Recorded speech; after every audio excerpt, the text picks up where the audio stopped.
here. We are early. Some of you motherfuckers probably ain't even here watching because you're like, they're not going to start right now. But I'm just getting sick of having people on the podcast and then we end up talking a bunch of shit and then we blow our load. And then when we start the damn podcast, it sucks. So, all right, intro. Public Yemeni #1.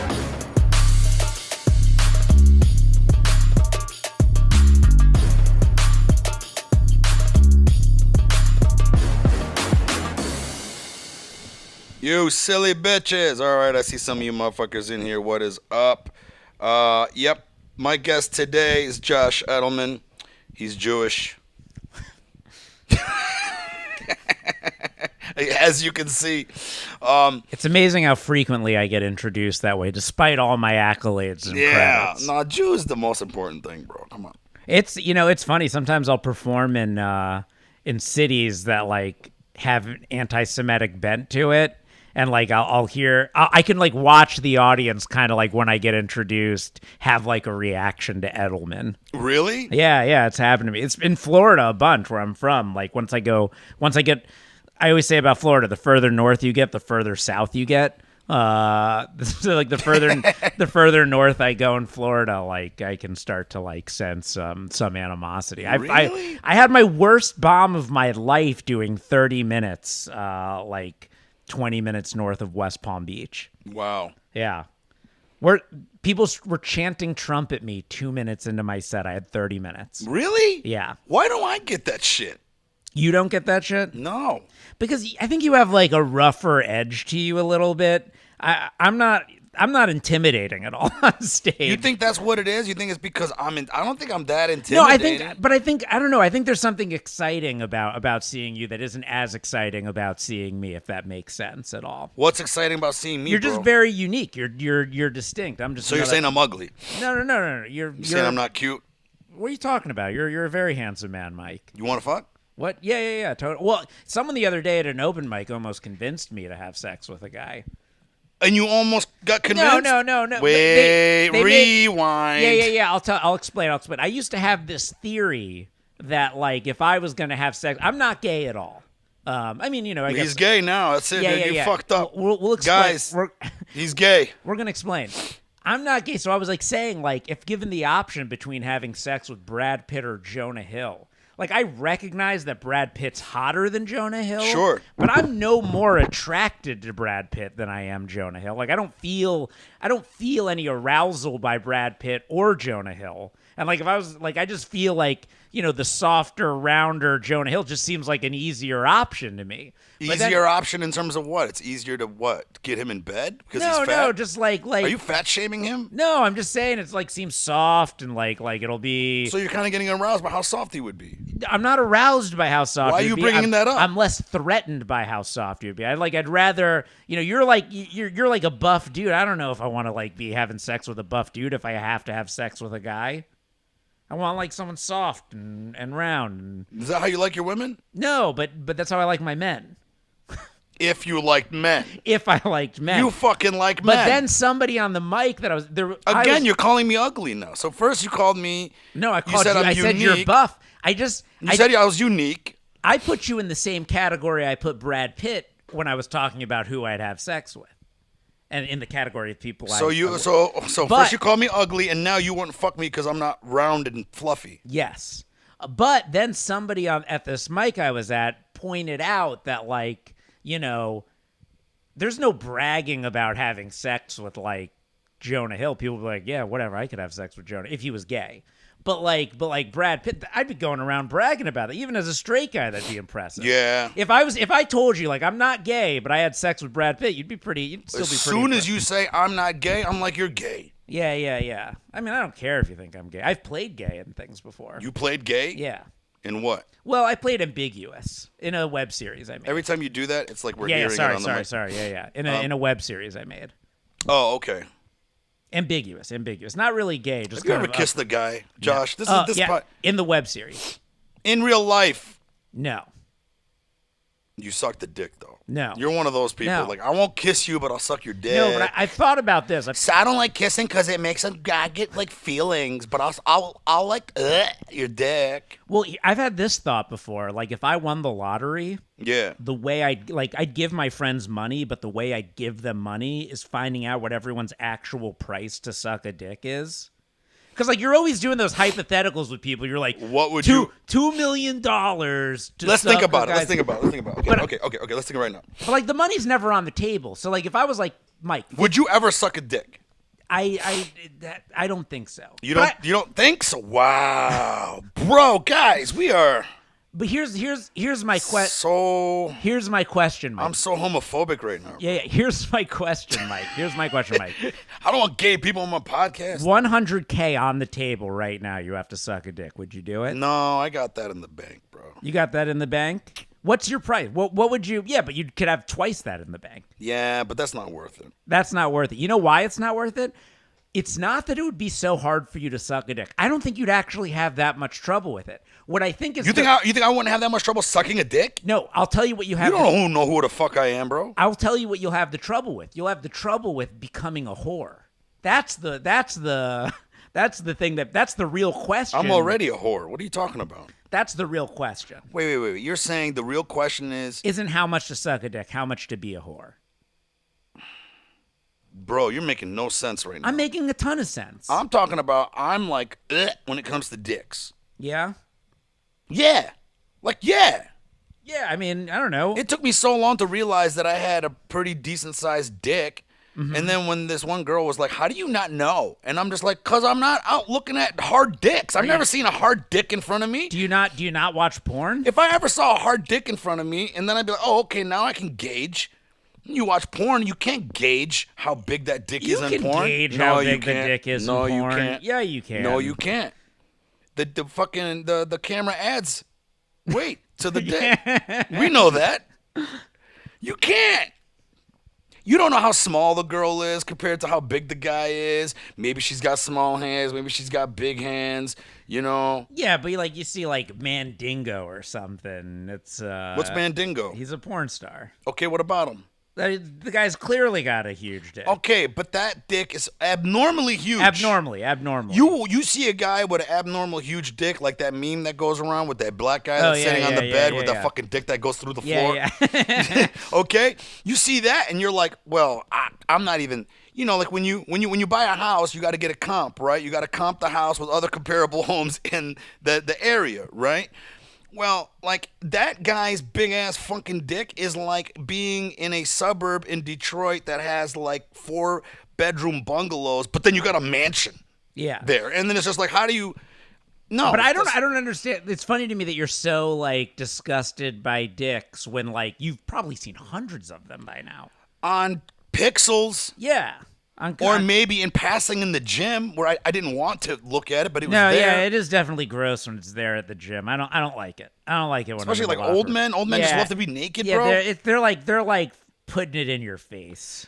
Old guys especially. I went to this. They sit there and just fucking like they'll contemplate their life. Have just you ever- naked. Ugh. Have you ever gone to a Korean spa? Yeah, always. I love Korean spas. You go to the ones where like you're naked. You and have to be naked. But you know what's funny? Like I went like to have a nice relaxing day. I could not relax in there. It was like I didn't know where to look. Because you were like, man, all these dicks I could be sucking right now, but I don't want to because I'm not For gay. the right price. I'm not gay. For the Like right you walk price. in there, everybody's naked. You're like, guys, I'm not gay. Okay. Yeah. Don't worry, everybody. So hold on, back to you saying 100. It was very. I'm walking around with a boner. Everyone's very uncomfortable. Yeah, that's what I'm saying, man. Like I remember, like when cause I really like I never see a hard dick. That's the thing. If you're a straight dude, right? How many hard dicks have you seen in front of you, In bro? front of me? Yeah, right in front of you, or in the same Yeah, room. no, I think never. Never, right? Yeah, I don't think I've ever. I've never seen a hard dick, bro. You've never had. I've never had, but you've never had like a 2 guys, 1 girl threesome. Fuck no. No, you'd never do I it. hate that, bro. The first time I ever had a threesome, I was in the Marines. These girls picked me up. Long story short, the 2 Marines that I was with, we drove together to this area. 2 weeks before this moment, I got in trouble because I left the bar, and then the 2 Marines that I left behind, even though we were the same rank, I was promoted like a month before them. And then all of a sudden, when I got back to the unit, they're like, those guys went to jail that night, and where were you? And I'm like, I went to the fucking across the street. Why'd you go across the street? I go, because they had penny drafts till 10 o'clock, and I only had $1. That's what got me out, because all the fucking Marines love to drink. They're like, ah, ha, ha, they're hilarious. But then I realized, I'm like, oh, dude, these girls want me to go home with threesome. Callahan and Dressel drove me up here. Bro, I got to have these guys come with me. Long story short, I was all paranoid, so they came with me. Then Callahan ended up getting with the other girl. So it went from me having a threesome with 2 girls to now we're running 2 guys and 2 girls in one room. And that was the first time that ever happened to me. And I remember... And you just made sure not to look at his penis at all. No, this is the thing. So we turned off all the lights, okay? And then it started off, I was banging to one girl, doggy style. She was eating her roommate out, and then her roommate was sucking off Callahan. That's how it first started off. And then, like, the light starts changing, you know, like when your eyes get used to the night. And then, all of a sudden, I could start seeing everything. And then I saw his beady eyes just looking at me like, and I lost my erection. I was like, get the fuck out of here. And, and then I pulled rank and I told him to get the fuck out of there. And then I ran those 2 girls and then he had to get them afterwards. But my point is, that was the moment where I was like, and even in the dark. Get out of here, Sergeant. Sir, yes, sir. Yeah, I'm like, get the fuck out of here. But here's the thing, man. It's like, no, dude, I'm not into it. Have you ever run a train on a girl? No, but I love how there's rank in your how like rank is still a thing like in the threesome. Yeah, you get the fuck out of here, bro. So here's the thing, man. Yeah, no, I don't think I could ever suck a dick. Maybe if somebody had a gun to my mother's head. But not yours. You'd be like, kill me. I can't live with myself after sucking a dick. Yeah, I'll probably end up killing myself. Really? I think so. Really? You're that homophobic. Is that homophobic or is that preference, motherfucker? I think being willing to die over sucking a dick feels homophobic. That's not homophobic. That's not homophobic. I'm cool with gay people. Yeah. No, I'm not. I'm homophobic because I don't want to see 2 guys banging in front of me. I don't mean to say I don't mean that you're not cool with gay people. You're trying to get me canceled, but no, you're doing that Jewish thing that they do. I'm not trying to get. Well, that's what's going to get you canceled. That line right there. Not anymore, bro. Those days are over. I'm going to go all Mel Gibson on the podcast. And I'll get like an award. But I'm just saying, like. You'd rather die than suck a dick. There's be like easy. You'd go to prison. Like what happens if you go to prison? Well, I'm gonna shiv myself. You're gonna shiv yourself. I'll shiv myself, bro. Probably not. I'll probably end up sucking dicks. You'd probably just be like a top boss in the Muslim Brotherhood. I don't think so, man. I'm small, bro. No, yeah, I guess. You're buff. Man, I don't mean shit. You're like you'd be like a running back on the. Bro, I'm gonna have to juke out of getting raped. I'm gonna have to Barry Sanders my way out of getting raped. Yeah, you got like a real running back shape. I do got a running back shape, but I don't got that running back money or speed, so it don't fucking help. You're like you could be like at the 1 yard line, just pound into the end zone. Fuck, don't say pound, bro. Yeah. So no, I don't know, man. Let's be honest. If I was gonna get fucking killed, it all depends. You know, it depends on where my life is. Mm-hmm. Right? If life is good and I got things to look forward to, you'd suck the dick. I might suck that dick. Mm-hmm. But if it feels like it's just you're continuing down, if like nothing's going on, I'm still like can't get cold open spots at the Improv. So you'd suck the dick if like you were getting cold opens at the Improv, like 100,000. If things were starting to progress in life, you know, $100,000. No, but 5 minutes before the host. Yes, exactly. Like if Rita gave me a 5 minutes, 5 minutes while people are still walking into the room. If I finally got Rita to give me a cold open spot and I knew that was coming up, and the guy's like, "Suck my dick or I'll kill you." I'm like, man, I gotta make that cold open spot. What about for a late night spot? Yeah, I'll suck the dick. You'd suck the dick for the No, late. no. You suck the dick. You suck the dick. You get to the late night spot. You see her performing to 2 people. You're like, this is more depressing than the dick I just sucked. And then I just shoot myself on stage. Fuck yeah. How's this for an out, guys? Fuck, man. But we spent goddamn 15 minutes of this show talking about whether we would want to suck a dick or not. Yeah, and if I win the lottery, we could find out the real answers. Because it's different when you're looking at the money on the table, I think. What? So you mean like if there was actually like gold bullion? Yeah, I'm just saying, like, come on, you've done the hypotheticals with friends of yours About like, what? Sucking dicks? Like how much for this? I don't know. Like that's just a common thing that friends do. Yeah, Like the hypotheticals. Of I'm not a white guy. We don't. The white guys are always fucking like, you in the butt, and like, brown people, minorities, man, we have this fucking like manly like type thing. You can't even fucking say that. Like if somebody would be like, hey bro, would you suck a dick for $100,000? We'd be like, you're not our friend on it anymore. Get out of here. We don't like gay people. But I'm not gay. I was just hypothetical. We don't know what hypothetical means. Get the fuck out of here, bro. See, that's homophobic. That's not homophobic. It's Arabic.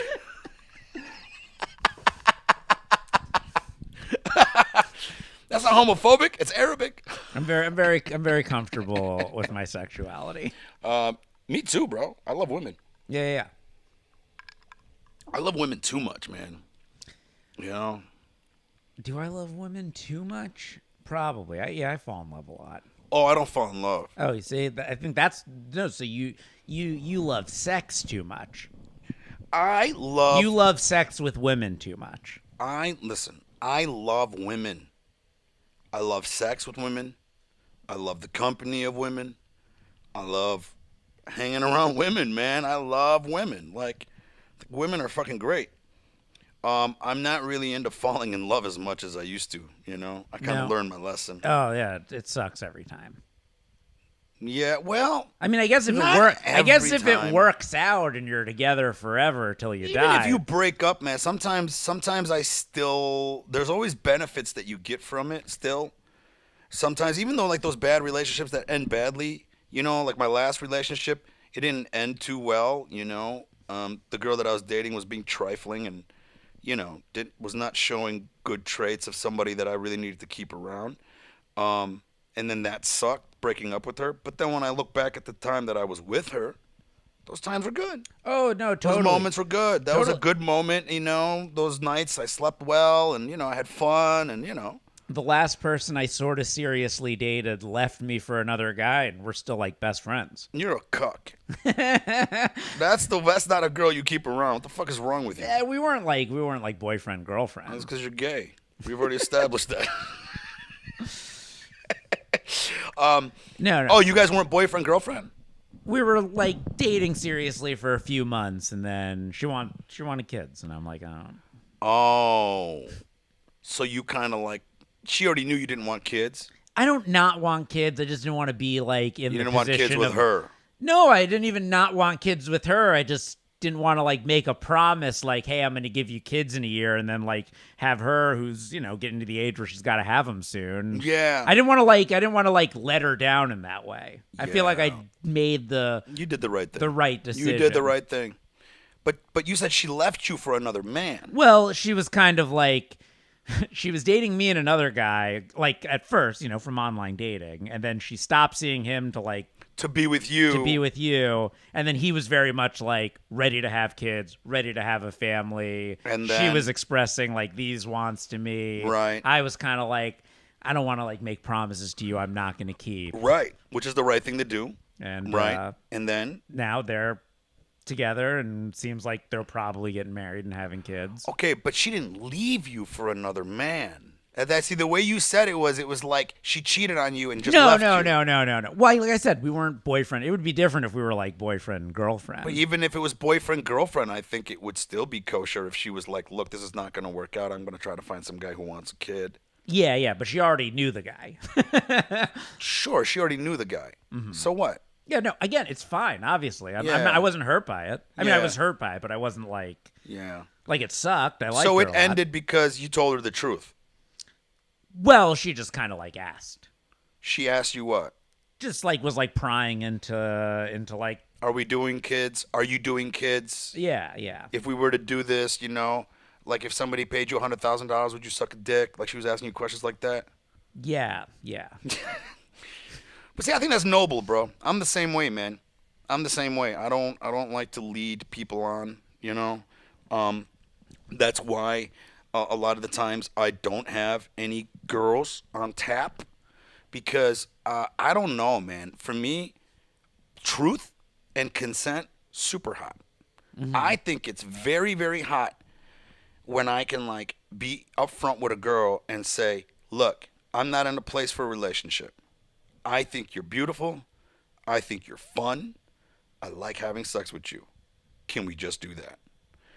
And to me, some girls would be like, thank you for being honest with me. I really appreciate not wasting my time. That's not what I'm looking for, and I don't even want to stick around for that. It sucks, On my end, it's like, fuck, But it's the right thing to do. And but the thing is that, I do find women where I'm like upfront and I tell them that, and then they're just like, that sounds great. And then it's just like, this is amazing. It's so amazing, when you can make something happen from truth, when you're up like, look, this is what I want and I don't want to waste your time. And they're like, that's what I want and I don't want to waste your time. It's like, fuck yeah. It gets tricky that, it's funny. That gets tricky for me. Because you're ugly. That gets, no, it gets tricky for me because it's like, I think I'm looking for that sometimes, like just someone to hook up with. Yeah.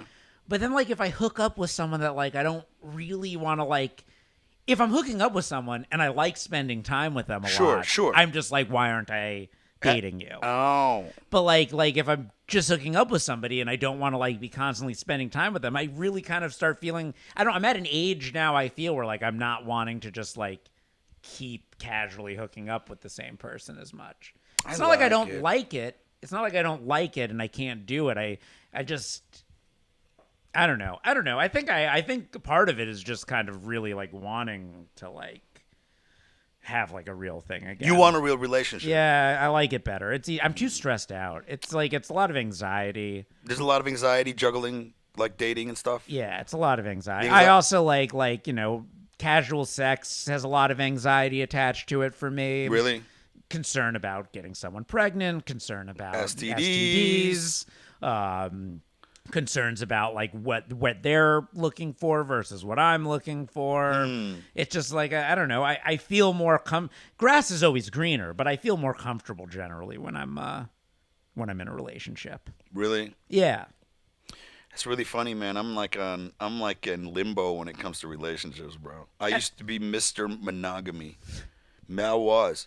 That's why a lot of people who meet me like now, they can't believe it. They're like, "What? You was in a relationship with a woman for 9 years at one point?" Damn. Yeah, I was Mr. That's Monogamy. marriage. That's a marriage. Even if you weren't married, it was a marriage. I kind of considered her my wife. Definitely. Even 100%. though we didn't do it, she was my woman. I think you could even sue in court for like Commonwealth marriage at that point. In some states, yeah. And to me, it was like, I was always built for that, bro. I grew up Yemeni. I grew up Muslim. Yemenis especially, it's in our genetics.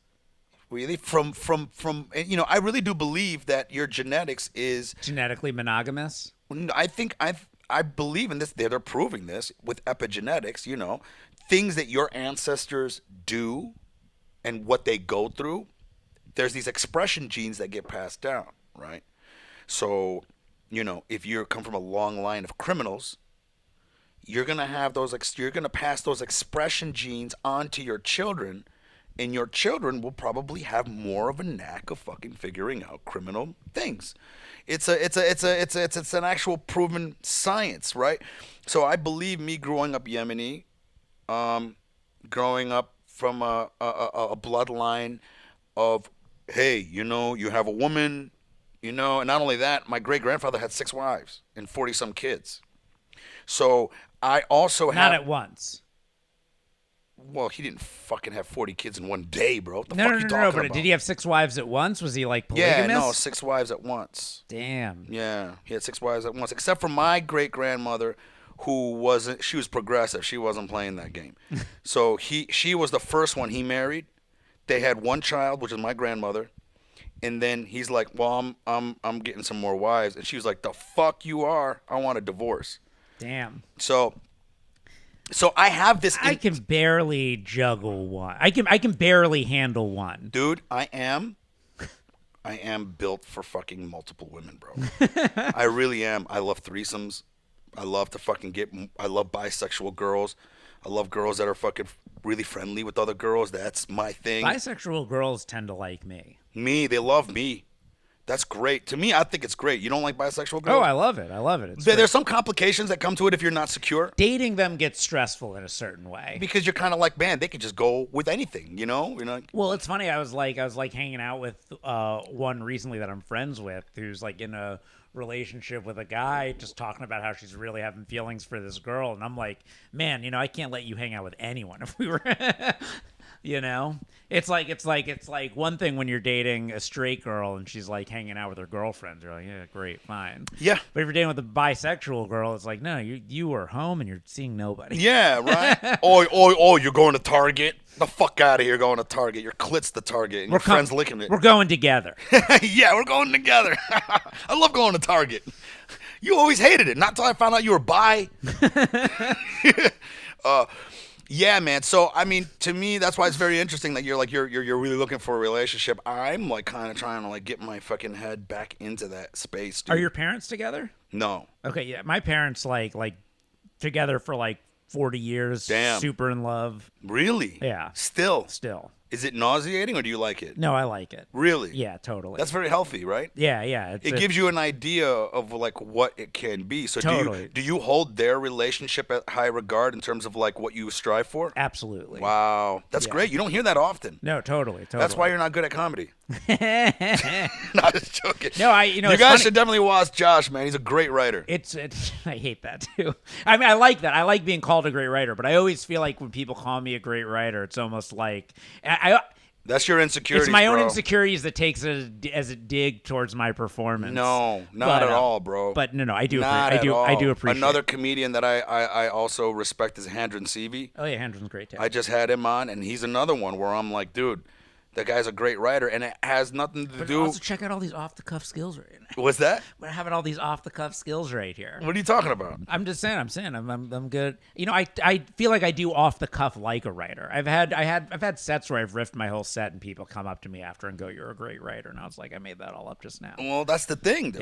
Yeah. But I mean, like you're writing also in the moment. Yeah, absolutely. And that's what I'm saying. Even when you're improvising. But you're literally writing. Totally. There's brevity. There's like you just get to the point. You hit the punchline, and then everyone's like, "He wrote that." I usually start, which is a compliment. I do appreciate. I usually start my week off with just a list of premises that I have no. Nobody cares. For. We're talking about your dick, bro. that I have no jokes for, and then I just start doing those. I just start talking about those premises at the mics until jokes form. Oh, really? Mm-hmm. So let's talk about that. I like talking about shit like this. Oh, I wanted to say one thing. Let's talk about that. I just wanted to say that a lot of, based on what you telling me why I'm not funny, I know you were joking, but a lot of comedians I see talk about how they're doing stand-up because of the attention they didn't get as a kid. Yeah. I got so much attention as a kid. Me too. I'm doing stand-up because of the attention I'm not getting now. Hey, that's funny. Yeah. I'm working on a bit right now where I'm not even working on it. It's just a thought that came to me, and it was like the premise would be, a lot of comedians talk about how they didn't get a lot of attention from their parents, and I was smothered. I got too much love that I ran away from home and joined the Marines just to feel something. That's pretty good. But it's true, though. I mean, I literally went to the Marines to get away from my parents. They were just so smothering, bro. And then like now, that's why like people would assume. And when you were like killing people who look like my dad. Your dad. That felt great. It was like real easy for us. So easy, bro. There's another thing I said. I'm like, I was like, I wanted to kill my dad, but I can't kill my dad, so I joined the Marine Corps so I can kill people who look like my dad. He's like, because we all look the same. We do. Yeah, once you grow. All you Jews look the fucking same. I bro. saw a girl. I look at you and I'm like, this guy. was- He's Harvey Weinstein-esque motherfucker. You love to molest. I was at a show people, last night with this girl who shaved her Epstein, head. pedophile island, piece of shit I was at Jew. the show last night with this girl who shaved her head, and I was like, "You look exactly like Britney Spears when she shaved her head." But like, I'm sure if you grew your hair, you look nothing like her. But just every girl who shaves her head ultimately just looks like Britney Spears when she shaved her head. That's hilarious. But my parents, just one more joke I have related to the whole thing about my parents. This is my dad's favorite joke of mine. I never tell it because it doesn't do that well, but it's my dad's favorite.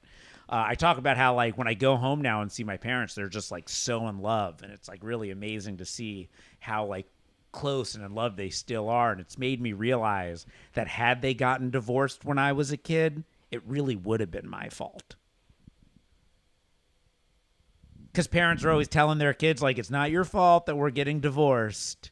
Yeah, that one didn't land with me. It's my dad's favorite joke because. But do it again though. I kind of want to workshop this now. Seeing how much my parents are in love today, it's made me realize that had they gotten divorced when I was young, it really would have been my fault.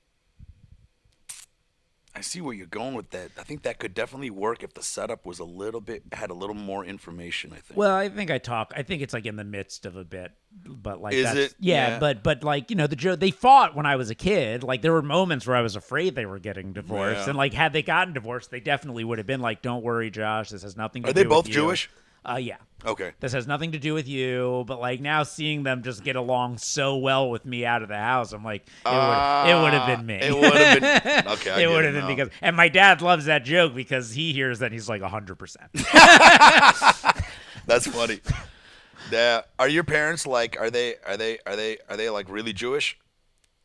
You know, we were like conservadox, I'd call it, when I was growing up. We weren't like super orthodox, but like we were more than conservative. Like, we kept kosher. We walked 3 miles to Right. synagogue on Saturday. Oh wow. But like, you know, we'd eat out. We'd break rules. And then at 13 years old,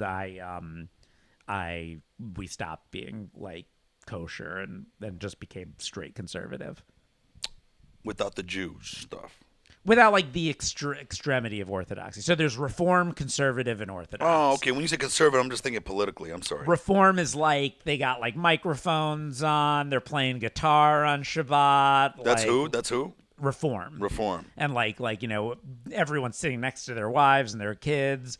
Conservatives, like, you know, in between. It's a little bit more religious. Like, they're not, you know, playing guitar and music and stuff, or like using electricity in the synagogue and keeping kosher, but like not. So reform is kind of like the liberal hippie version. Yeah. Conservative is like, yo, we're playing the game. Yeah. And then orthodox is like yo, the women are like separated from the men, like Muslims. Yeah. Everyone's got like the payas Sure. and like covering your hair. You're going to synagogue for like hours.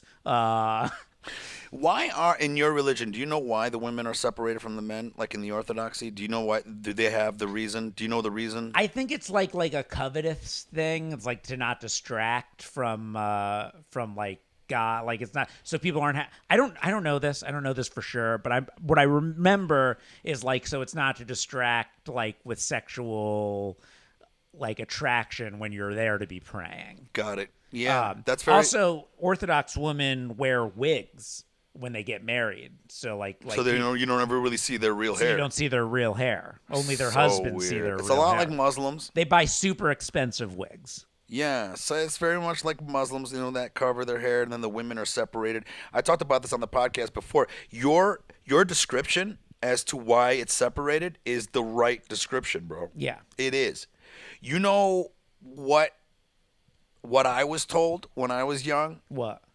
It was like really funny, and then I had to find out what it was.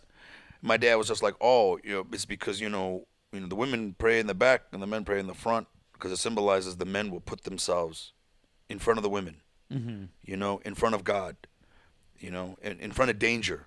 You know, we're here to protect the women, you know." And then it's like, "Would you protect your sister, you know, if she came in harm?" And I'm like, "No, I hate her." You know, fuck her. I couldn't stand my sister growing up. But the point was, he was trying to give me this lesson of like, and it was a noble lesson, you know, men are strong, be there for the women, protect them. But it's also, if you really think about it, it's just hey, we're better than them. It's really what it is, right? Okay, but then I had to find out later what it really was. And I found out later it's because, in Islam, they bend over to pray. They bend over. And the Prophet Muhammad's like, yo, no woman's going to want to bend over in front of a creepo. Mm-hmm. So put the women in the back so when they're bending over, the man is not sitting there sniffing some girl's butt, And it's just a nice thing for the women. But then over time, people go, it's because we're better than them. I don't even understand how the Orthodox of both of our religions ever even meet women, because like at Jewish weddings and bar mitzvahs, you're separated at the dance floor. You're not even like where are you even meet? I guess it's a lot of arrangement. This is how you meet them. It's a lot of arrangement. This is how you meet it. You see a woman, you're like, whoa, where's her dad? And then you offer him a couple cattle. Yeah, and then you're like, look, I got 800 cows, bro. You want them? I want her. Yeah, sure. Boom, done. That's how my dad married my mom. Really? Kind of. They had an arranged marriage. It was like really old school. Like my dad already moved to the States.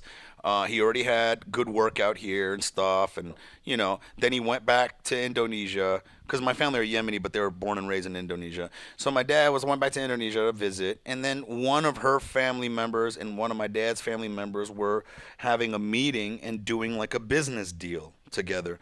And my mom was the oldest, second oldest in the family, so she would always be there to help with the business dealings.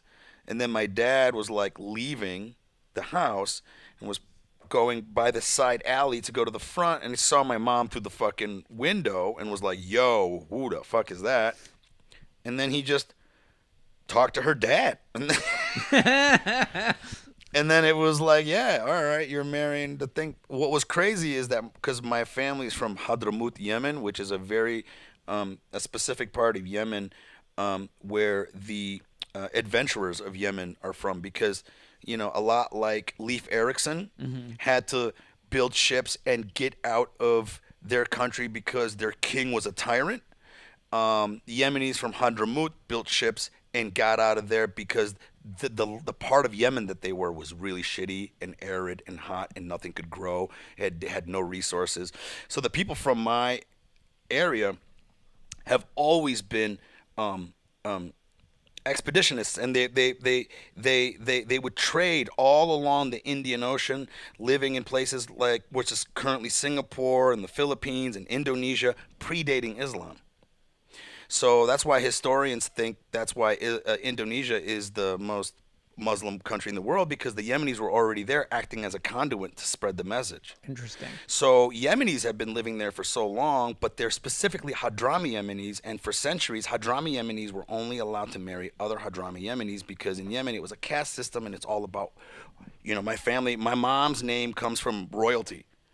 My dad's name is just one level below that, considered he was part of the knights, and when my dad asked my mom's hand in marriage, they sent two of her brothers all the way to Yemen, to Hadramaut, to confirm that he was of that bloodline. And that's all it took for them to be okay. Isn't that crazy? Question for you. We don't have to talk about this if you're not. I literally try not to pay attention to the news at all anymore. I don't either. Yeah, it's just I've got no power. I'll vote for whoever I vote for, and then try to just live my life.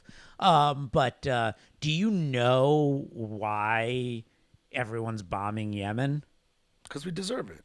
Really? No, bro. You don't know why? I don't. I know it's happening. I know it's the Yemenis. The Yemenis are caught in a proxy war. Okay. So the majority of the Muslim world is Sunni. Mm-hmm. The minority of them are Shia. Mm-hmm. In Yemen, the majority of them are Sunni. Mm-hmm. But then there's this small group of Yemeni Houthis. They're like Shiites. They're Shiites. Mm-hmm.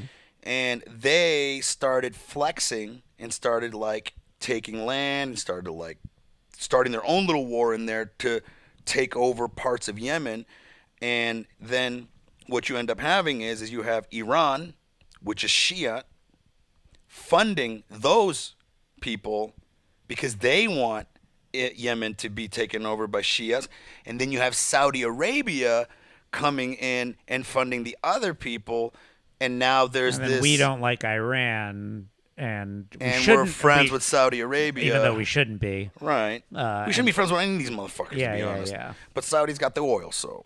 And that's it. So now it's just this back and forth power struggle, and Saudi Arabia is just not fighting it, really, but now they're droning them. So Before it was Obama that was droning them, and then Trump came in and he stopped the droning. And then instead he sold weapons to Saudi Arabia so they can continue the droning. So here's my question, like okay, so let's say we don't get involved, then just Iran just like funds them powering through Yemen, or just like it just becomes Iran versus Saudi Arabia. I mean, it's a very sticky situation, dude. I think it gets painted a lot as like if we weren't doing it, it would be stopping. But it sounds like if we weren't involved, they'd all be dying anyway, just in a different way.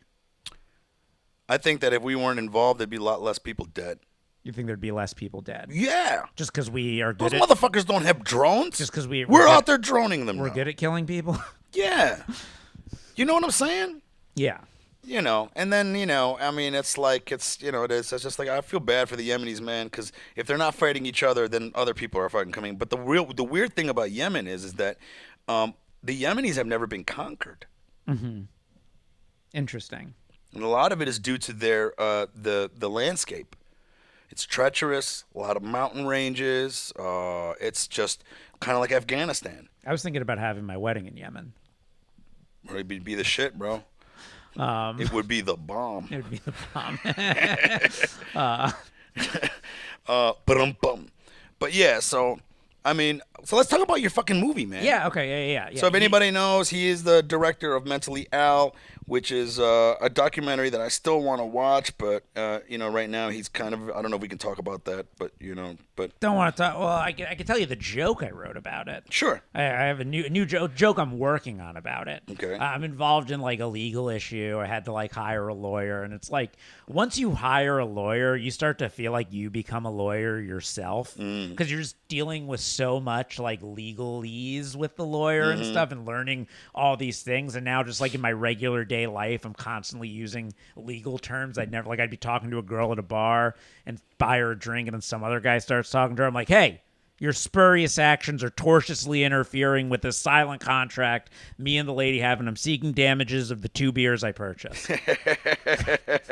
It's kind of like how, we all learned how to be president with Trump. Like some of the dumbest people I've ever met in my life said some stuff that they'd like never have learned to say. If not, they're like, well, if Congress isn't going to pass it with a 60 vote majority, then we're going to have to get the bill through using we're going to have to ratify the bill using reconciliation in the budget committee. Yeah. And you're like, how do you know that? Yeah. It's like we learned it, which Trump didn't know that, and like he learned it, and he starts talking. Like he's one of the best teachers we've ever had in this country. In terms of? He taught D students civics. He did? Yeah, like that. Like you could have been in your civics class and been taught that, and most of the country Been taught what? Been taught like just how bills get passed and things, and like different ways the government works. But like watching Trump learn and everyone like having this sort of fandom for him helped them learn how things work. Really? Definitely. I didn't see that. Some of the dumbest I just have these conversations with some of the dumbest people I've ever met in my life who like barely got out of high school. Okay. And they're just like talking about these things that the news is talking about because it's what Trump's doing that he just learned how to do because he didn't know how to be but they're just spewing out. Totally. They don't actually understand what they they're don't saying. understand what they're saying, but they're probably. spewing it. But they're spewing it. What the fuck? That's the problem, man. It's all people are doing right now are spewing. Everywhere. It's so gross, man. I talk about this. Nobody thinks about like what things mean anymore. Like I have this joke about how I read an article that said people who have more sex live longer. And most people think when they read that article, it means that having more sex helps you live a longer life. And I'm like, no, I think what the article's saying is that healthier people are getting laid more. I don't think you finished the article. What? Because I don't think that's what. What is that? What the article was They're talking saying about? people who have more sex live longer. People who have more sex live longer. So that Yes. means that if I would take it from that, people who are having more sex are more relaxed because sex relaxes you. It increases endorphins. It increases all of these like relaxation. Your heart rate. A little, you get exercise, an orgasm, like changes your physiological. I just think healthier people are getting laid more. People who take care of their body, go to the gym, eat right. Those are the people that are fucking. People who are just like sitting on their ass eating pizza. What, you think people that are fat are not fucking, bro? Not as much. Talk to my buddy Bolte, man. My buddy Bolte from the Marine Corps. That motherfucker's fucking, bro. Maybe. No. But I mean, like, no, I think you read that article wrong, bro. But more so, you're in great shape. You're fucking. Yeah, but I fucking I've listened to those type of science, and then a lot of it always pointed to the more sex that you had, the more your biomarkers look better.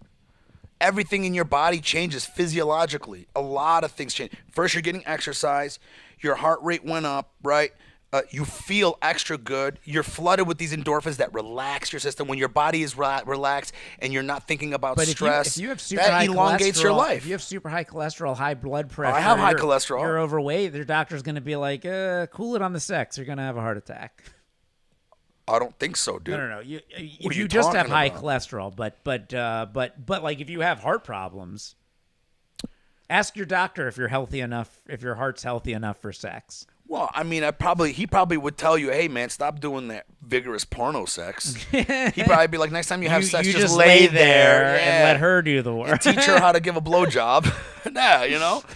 No, but I think on the other thing is, I think if you're healthy and better looking, You're taking care. of course. Let me give you some more water. Sure, yeah. I'll take Yeah. some. Thank you. I wanted to get some weed too. Why don't you tell everybody about your movie? Yeah, While so I go get you water. cool. Yeah. So my film's called Mentally Al. It's normally available for free on Amazon. Currently, because of the stuff I was talking about, it can be rented on like everything else from YouTube, Vimeo, Apple TV, Spectrum. Just at the current moment, down on Amazon.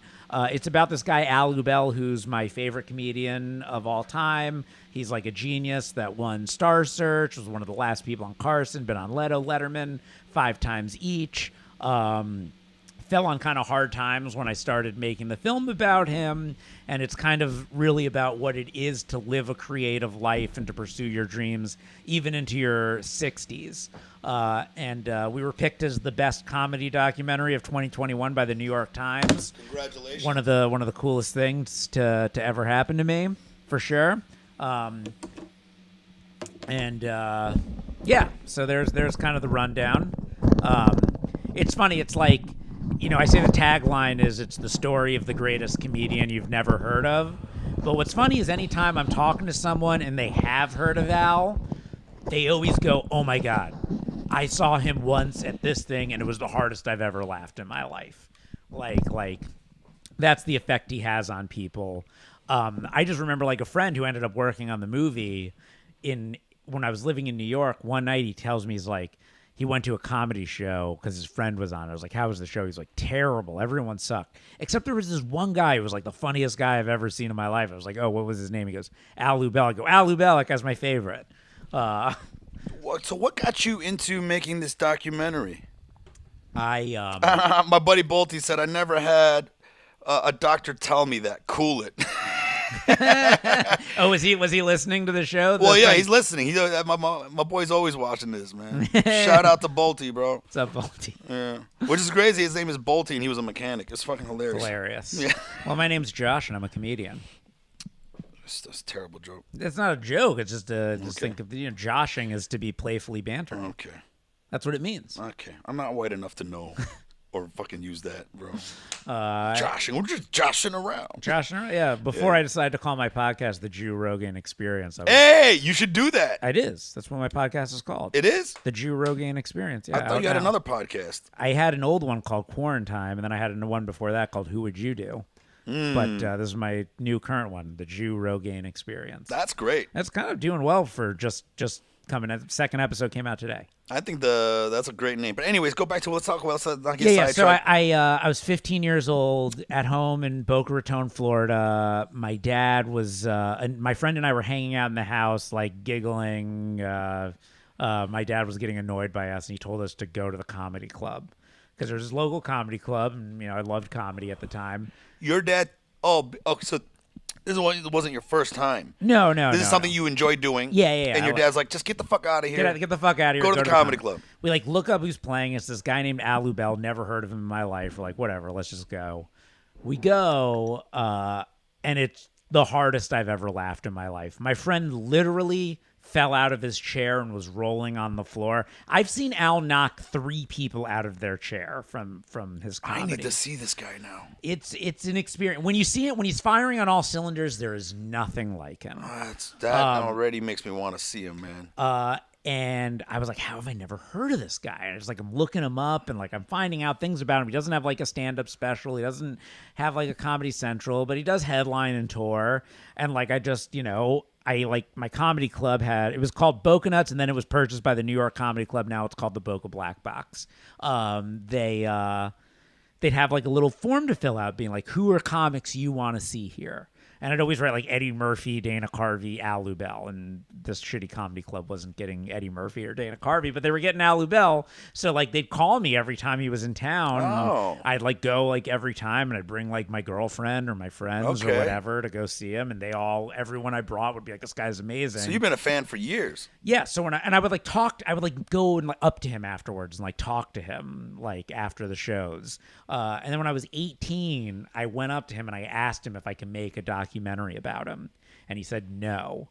And I was like, okay. Then I go to college, I go to film school, I come to LA. I'm like, I get to LA, I see that he's doing his one-man show that just won Edinburgh at like this playhouse. I take this girl to the one-man show. He's always taking these girls, bro. It's Look at unbelievable. this fucking guy. It's unbelievable. Yeah. I tweet at him, hey Al, just went to your one-man show, thought it was amazing, would love to talk to you about working on something sometime. 4 years later, I get a response from him on Twitter that says, hey Josh, just realized I have this Twitter and saw your message. Thanks for coming to the show. Would be happy to talk. And like in those 4 years, I just finished making this web series, like 2 seasons of this web series that I spent 4 years making called Best Friends Web Series. Won a bunch of awards, has like 300 views on YouTube.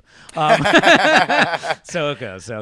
But and I have a web series that took 2.5 years to make. Got a big ass audience. No awards. no worries. Yeah. I won like four web. I never series tried stuff. to submit it to anything though. But anyway, I've made mistakes. I've learned from those mistakes. But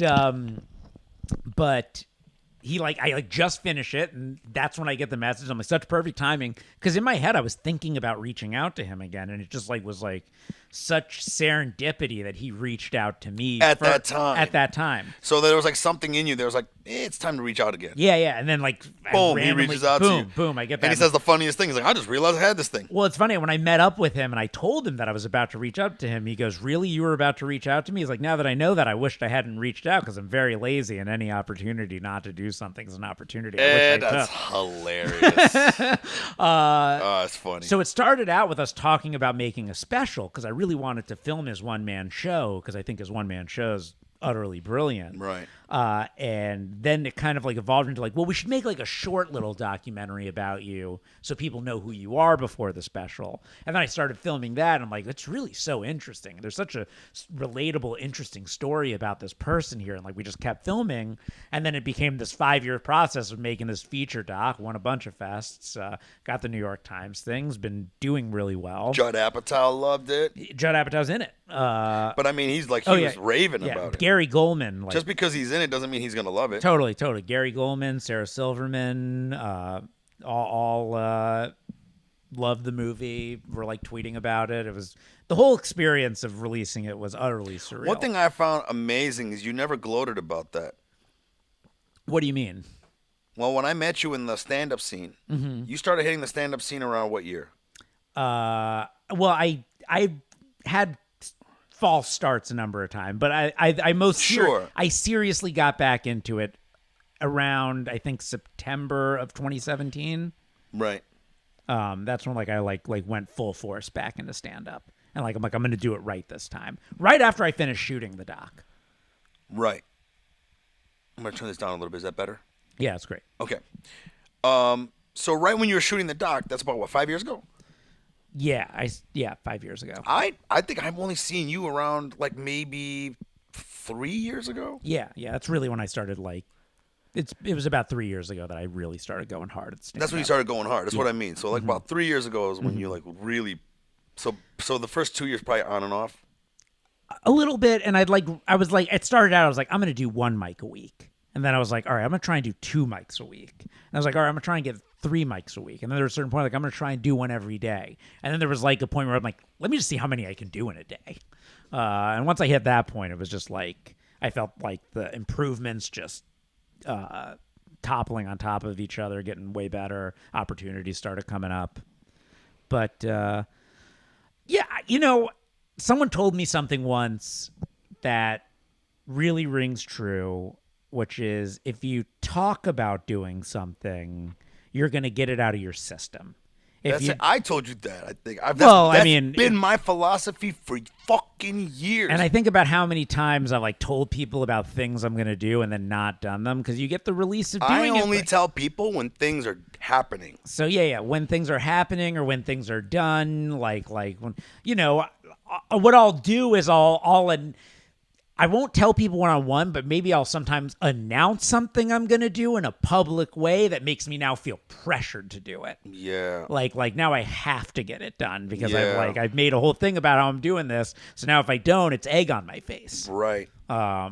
So I like to when I announced I built a whole podcast studio in my house and I announced I was doing my Drew Rogan Experience show. And it's like, all right, well now I got to get doing it. And I've really been putting I'm putting about a comparable amount of effort into that show that I put into the doc.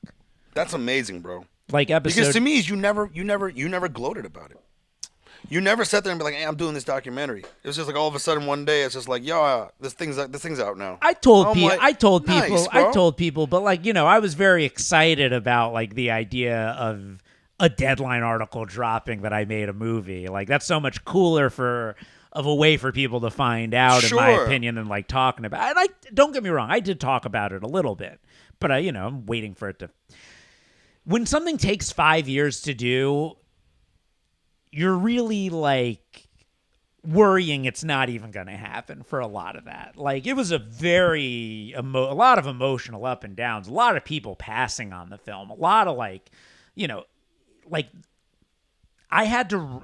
It took 2 years to edit. And I had to put a little sticky note on my computer that said, as long as you do one thing today, you'll be one thing closer to finishing.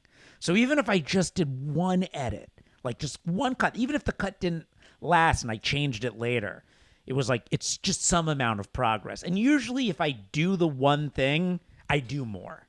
You just need that one thing to get started and just putting it into that baby steps way of thinking about it is really, in my opinion, the only way to get something like that done. Yeah, for sure. Because if I if I really thought all right, I have 100 hours of footage, I have to cut into 1.5 hours and then figure out how to do ADR and sound mixing and color correction and put a score in it and get rights and releases for all these things I'm using, get these signatures. And if I thought about all of it at once, I'd never have done it. So I just had to focus on one thing at a time. For sure, man. That's the way to do everything. It's the only way. And it's good to have a bird's eye long, easy, stakes idea of what you need to fucking accomplish, but you just gotta go hit the first thing, and which it's gonna lead to the second thing. You just gotta keep fucking. The to-do list just keeps getting bigger and bigger, and you just gotta keep crossing it off. And one other inspirational-ish thing I'll say is I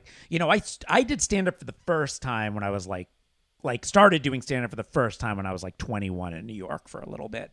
And I would just do bringer shows. That was the extent of me doing stand-up was I took a class and then I do bringer shows every 2 months.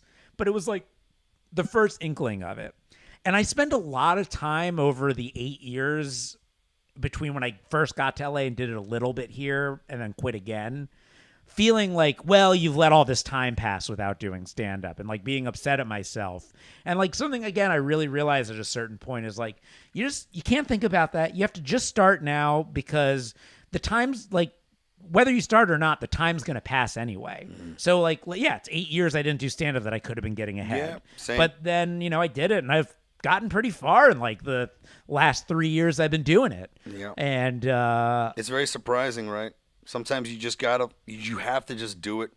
Sometimes I wish I would have started stand-up earlier. Sure. I did improv first because I didn't think I was a good person that would be. I didn't think myself as funny. Even though I made people laugh all the time growing up. Yeah, I agree. I didn't think I of it had as this funny insecurity. either. I had this insecurity. Is somebody knock the door? No, I just... The way I heard him, the microphone was weird. I had this insecurity where I was like, dude, you're not funny. I never thought about that. And then my buddy Adam Peacock, who's my boy, man, I went to theater in community college after I got out of the Marine Corps, trying to become an actor. And me and him were the class clowns. Just constantly, just ripping, roasting, having a great time amongst these theater nerds, And he's like, hey, man, I'm going to go to the Second City. You want to take classes with me? And I was always the guy who was like, yeah, whatever, let's go. I think I was only there for 3 months, and I was already the understudy, And I was just like, oh, fuck. This shit is like, okay, maybe comedy. But then I did comedy first with improvisers who are too scared to do comedy alone. That's why they do improv. And I kind of adopted that mindset from being around these people who are like, stand-up's crazy. That's scary. There's nobody out there to yell scene. What the fuck? What if you bomb? You're up there for an hour. It's just like, oh, yeah, you're right. Who wants to do stand-up? That's fucking hard. And that's the mindset I had. Then I came to L.A. because I was producing reality TV. And I was like, I don't want to lose my chops. So let me try to get some improvisers together that I know from Detroit that live out here and commit to like a 1 week, let's do shows or whatever. People out here, it's so hard to commit. Then I was like, you know what? I don't want to lose my chops. I'm just going to go to an open mic. Maybe I can keep my writing sharp. Then I did 3 open mics, and then some guy was like, hey, man, you want to do my show? And I'm like, damn. Yeah, it's like one of those things. Took me a while. What's that? Took me a while till I got on my first show. Well, it was like, to me, it blew me the fuck away. Well, I mean, you got to understand, though, I also had years of comedy experience. It's not like I was just going on stage for the first time. Well, so it's funny. I understood comedy, But I say the same thing. I had my 10,000 hours in it trying to figure out what made me funny, When people would ask me how long I do stand up for, I don't like to answer, because I took the stand up class, but then I became a professional magician in New York, and I got very popular as that for years. I was doing huge shows. I did Kanye West's birthday party. Why'd you stop doing that? I didn't want to be a magician. I did it. It was like a survival job that ended up taking over my life. You became really good at it. I am good at it. I'm doing a show on next week, magic show at El Cid. Magic. But I was a comedy magician. You got to remind me, bro. I want to go see that. Yeah, you should come. I love El Cid too. I was a comedy magician. I was more of a comedian, but I felt safe doing my comedy because I knew that even if people didn't laugh, the trick was going to impress them. So it's no one was going to leave having a bad time. You see a stand-up who doesn't make you laugh, you're like, that sucked. But now I bet your comedy and your magic is fucking great. I did my first comedy magic show in 9 years last month, and I was like, wow, that was one of the best I've ever done. Bro, yeah, because my comedy chops are so strong. You're a ninja on both sides now. Totally. Are you rusty on the magic? No. Do you feel like you're rusty on any magic? Are you doing the same stuff that you did before? I did some new stuff. I taught myself some new stuff.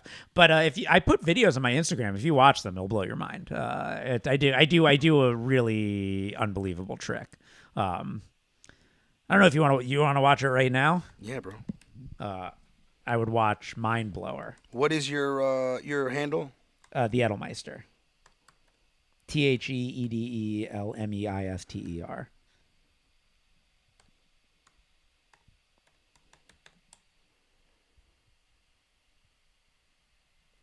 I spelled it wrong.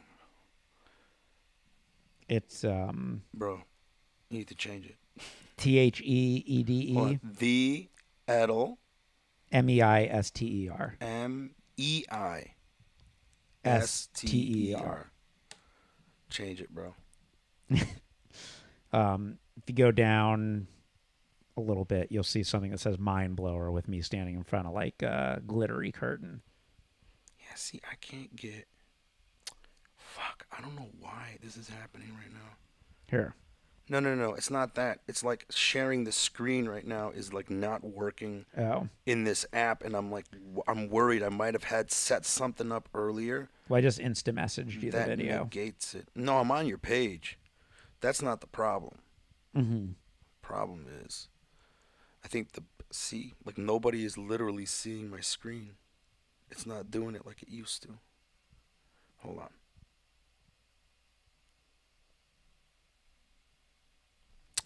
Well, I always have to have one technical difficulty. But I'll just continue what I was saying. So I just download it. Go ahead, keep talking. I did magic for years. I got very popular. I was doing it a lot. So like that to me is all stage time that like I got as a performer. And mostly I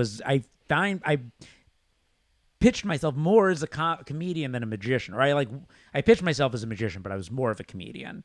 And then after doing that, I did some UCB. I did like all 4 levels of UCB and was doing that in New York. And then I had a podcast that I did like over 100 episodes of that got pretty popular and was basically a comedy show. So a lot of practice being funny and talking with a co-host called Who Would You Do, where we would pick different fictional universes and talk about what the sex lives of the people in the universe are and who we would and wouldn't fuck. We'd always pick 3 characters at the end and do a merry murder fuck at the end of each episode with like characters from the world. Like it'd be Batman, or it'd be like, TV shows, the Kardashians. And then I made the documentary where I followed like my comedy hero around and like intimately watched how he operates. And like, I felt like I learned so much from that. It was so invaluable. Like in an interesting way, Al is sort of my comedy mentor. Like I learned an unbelievable amount, and I take from him. I mean, I don't I take after him in a lot of ways.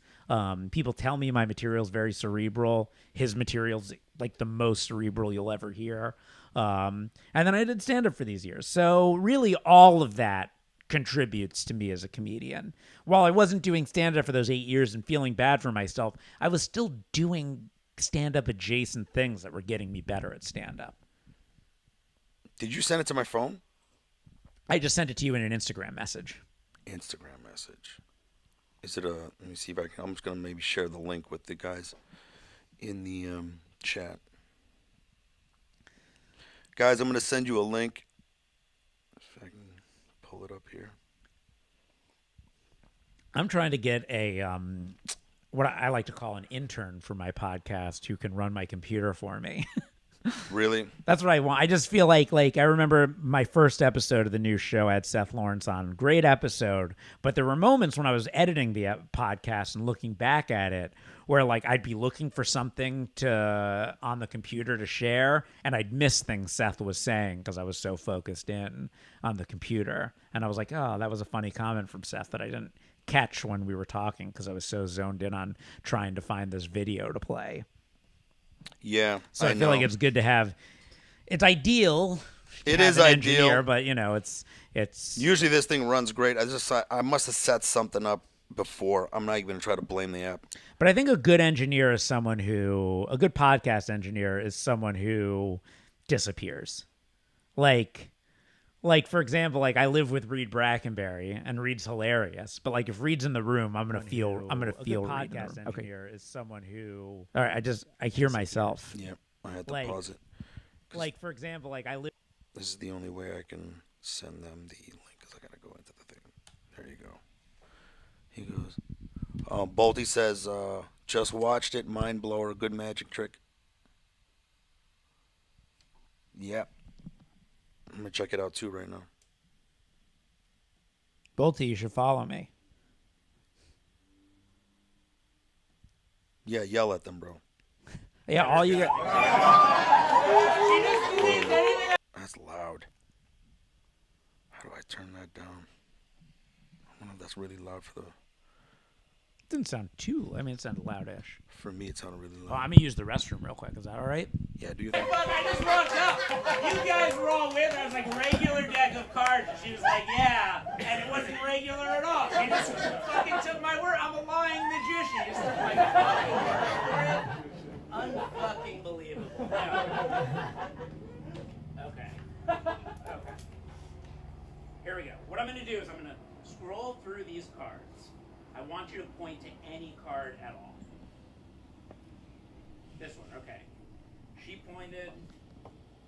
The 3 of clubs, everybody. The 3 of clubs. Now I'm going to take her card and I'm going to place it on the table right here.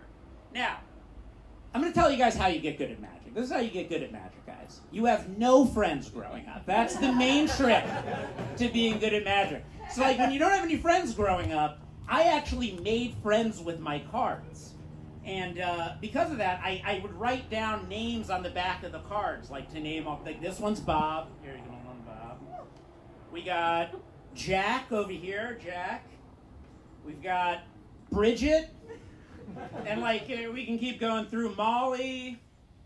There's Steve. We've got Dan. I don't have enough time to actually read them, but you'll look, they're all different, right? Okay. I still haven't gotten your name yet. What's your name? Deanna. How do you spell that? Dionna. Adrian, would you please turn that card over? Shut the fuck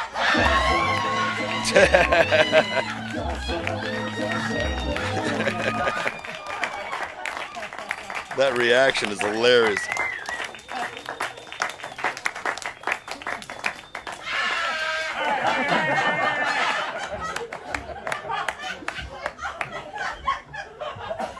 That was a good one, right, guys? I swear to God, by the way, I swear to God, I am never fucking doing a magic show again. I swear to God, I hate this. I genuinely hate it. You hate doing that, huh? No, I had a good time. You know what it was? I do like doing it. I like doing it on my own terms, though. When I was like working professionally, I'm doing all these kids shows. I'm doing all these bar mitzvahs. It's like I'm like schlepping a giant suitcase around New York City. I'm like dealing with parents and agents and all this stuff. And it's like I'm more cared about being funny and performing and not like babysitting kids and like especially like the bar. The funny thing is I didn't mind the kids shows as much as I didn't like the bar mitzvahs. The bar mitzvahs were the worst. 13-year-old kids are the worst. They're the ones I hated them. I know you did that, just like following me around. Like I'm like I already did all the tricks I brought for you. Like, very annoying. Like I didn't like. I had more stage fright, I think, from doing magic shows when I was doing professionally than I've ever had from doing stand up. Because like I was getting paid a lot of money. I'd get like. My minimum was like $500 for an hour-long kids show. That's like my minimum. And so I'd be stressed out that they're going to hate it. And then like Do you think you'd still be like that? Less so probably now. But I don't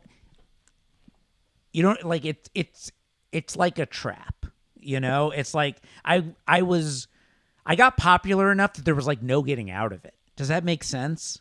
Yeah. It's like if I was doing it at that level again here, like people already are asking me to do. I don't know why you wouldn't still do that if it makes money and people like you doing it and you can still do your comedy. Norm Macdonald said something really affecting once. He goes, "Be careful about how you get famous. Otherwise you'll be stuck still being a frat bro at 50 years old." Yeah. Or he said, "You'll be a 50-year-old gay man still pretending to be a frat bro." Or you could be one of those people that can still parlay something into something else. Totally. I'm more. You know who else who else was a comedy magician? Who? Steve Martin. Yeah, I know. So it's like, but like I want to do it like he does it because he would break it out occasionally. He'd like go on the Tonight Show and do Fly Dini or something like that. So like I'm happy. I think I've like decided I'll do like one a month maybe. Like I'll be willing to do. Why don't you just go in as an alias? Well, I'll do a totally different I have two character names, Okay. which I go either Anomaly was originally what I went by. I used to have a sketch show I did Juanon. called The Anomaly Approach. It was like a parody of like the mystery method, and like Right. I just did like a fake seminar on picking up women as this guy Anomaly, which is also my magician character. So And it you're was- like you're like. Are you like punking the audience? Yeah, it was like absurd. It was like yeah. all jokes. Yeah, like yeah. like the character was obviously no good at picking up women. You should just you should like just Alan Smithy the So the it's magician Anomaly, act. and then the other one I go by is Mr. E. Mm. I was like Mr. E, but it's Mr. E, and my last name's Edelman. Mm. Which one do you prefer, So run down them again. Mr. E. Mr. E or Anomaly? Anomaly. Mr. E. Or mystery. Mr. E, Mr. E. because it's like mystery, but it's Mr. E. Yeah, I know. But then the Mr. E makes me go. The substitute teacher's here now. Yeah. But Anomaly. I think Anomaly. Anomaly is I feel like- like Anomaly captures my energy as a performer better. Shut the fuck up. Shut the fuck up. I'm absurd. No, but I think I don't know, man. I'm bringing. 'Cause I never knew you did fucking. I've magic. actually come up with. I just came up with this rule after getting booked on my last show for Magic, that because again in New York, you gotta understand, I was getting paid. Like I said, I was getting paid like $500. You know, people are asking me to do their show for 15 people for free out here, and I'm like, it's a schlep, it's work. I don't particularly love doing it, but I think what I'll agree to do now is I will agree to do Magic on your show if you also give me a date at the same time for me to do stand up on it. So it's like, you want me to do Magic, I'll do it, and you can get like my. You don't want to do magic just to also like get that side hustle money. If I still do shows occasionally, yeah. Like wear a mask. If you want to hide your face. if you want to look, okay, I'll do it one or two ways. You either have to book me on another show, or you can pay me my fucking rate. If you pay me my rate, I'll do it. I've done some magic shows for money out here in Los Angeles. From I'm people. sure you my could my be, my I New should York, be working every night at your rate. my agent in New York was getting me some gigs out here when I first moved. I'm sure you'd be like, I mean, man, it would be something that you would. Yeah, but I get it, man. It sucks when there's like something you're like, man, that's not what I want to do though, and then you don't feel like right. You don't feel like it's, especially when it's something artistic. It's different to have a side hustle that's mechanical. Well, it's like I do movies, I do magic, I do Yeah, comedy, right. I have my podcast. I try to. I've always said the only thing I control is how hard I'm working, and I don't know anyone that's working harder than me. I don't know if there's probably people working just as hard, Right. But like, you know, I literally almost I'm psychotic in that I almost don't enjoy anything else at this point. Very little. I'm the same way. I get really caught up in what I'm doing. I don't really like going to the club and like partying and drinking. You know, like I'd much rather be Same. going and doing Same. stand up or watching a stand up show. I feel like I'm doing work and when I'm going to see someone's show. Sure. I'd rather be hitting a mic. I'd rather be Right now, I'm getting to that point where I actually enjoy hanging. You're writing your screenplay. I like you know, I try to wake up in the morning, write in my journal, work out, do a little bit of writing on Same. whatever I'm writing. Same.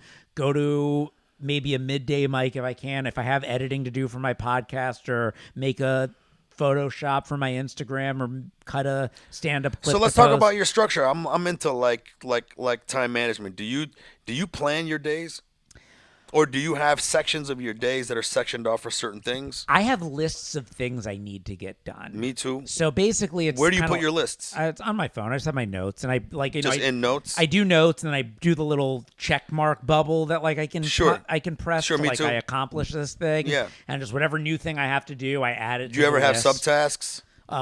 You ever do like I got a task and then there's subtasks? Yeah. Well, usually I just break up the subtasks into the order of them on the list. So like just whatever I have to do next, I try to keep the list in the order of the things I have to do. But I'll skip ahead. But like, you know, ideally it's like, this is the most important thing. This is the next thing. I mean, I had to release my podcast this morning, and there's a song that I recorded for the podcast at the end that has like a little sing along with like a bouncing ball on it. I was up until 2 a.m. editing the sing along. Oh, wow. To get it up for today. So something that like probably most people aren't watching it on YouTube, are probably just listening, and Sure. those that are watching on YouTube are maybe not getting to the end. But Yeah. I just want it to be as good as I know it can I be. know that feeling. I have to let go of that. I have that in me. I have to teach myself constantly to let go of that, because otherwise I'd be caught up in just only editing hell, you know. I'm still not happy with it, but I That's let exactly my I problem. let go. To I the work on point of, things like, way longer than they need to be working. absolutely. But the last girl I was dating, the one I was talking about earlier, her exes include a guy who's building a supercomputer for Amazon. Tristan Harris, who, did you see The Social Dilemma? Yes. He was the redheaded Social Dilemma guy. He made the movie. Oh, okay. And she told me I'm one of the biggest workaholics she knows, and like she dates workaholics. When she told me that, Because that it's easy to cheat on you. when she told me that, Where you at, babe?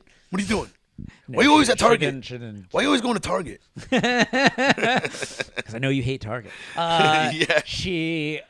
I'm now always at Target. Yeah. Whenever she says, You "What work are you at doing Target." here?" I told you I was going to be here. I bought this Target. When she told me I was that big workaholic, I called my friend who's not a comedian. I was like, "Hey, you want to just smoke weed, eat pizza, and watch Tim Robinson's show?" And I just did that night because I'm like, I need to maybe take a night off from how crazy I've been. Bro, I'm Mr. Workaholic too, but at the same time, I've like forced myself to learn how to slow down and enjoy life a little bit. You know, but then I got so much on my plate now that I need to go back to that where it's like 2 a.m, still working on shit, you know? But I guess it's good to enjoy the things I'm doing. It's good to enjoy the work, I think. Okay, so like you wake up in the morning, what's your morning routine? My morning routine is wake up, journal, however long it takes me to write 3 pages. And it's literally Right away, first thing? Yeah, it's literally Before you brush your teeth? before I brush my teeth. It's literally what's the first, like whatever's just write, free write. I don't. You're just doing a stream write. Yeah, stream write. And you're doing it hand? Hand. Do you write fast? I don't know. My hand always hurts by the end, but So how long does it take you to do that? 3 pages probably. 20 minutes. 20 minutes? Okay. Yeah. Then I work out. I usually do a 40-minute workout video. It takes me about an hour and a half. Okay. Question for you. I did a poll about this. Sure. If I do a 30-minute workout video that's supposed to take 30 minutes, but it takes me an hour and a half to complete it, did I do an hour and a half workout or a 30-minute workout? How do you do that? You pause it? Yeah. Why are you pausing it? Because I hate working out. So what's happening when you're pausing it? I don't know, just sitting there like thinking about how I don't want to be doing it. Then don't do that workout. No, it's good. It's the one I like the most of everything I've done. What is it? It's Lift 4 on Beachbody. Okay. So I lost 40 pounds during the pandemic. I've gained 20 pounds since, but I'm like, I've been hanging out here. Okay. I didn't have restaurants before, so I was cooking, and I don't. All right, like so it. it's a 30-minute workout. I'm under the impression it's like a circuit workout. Yeah.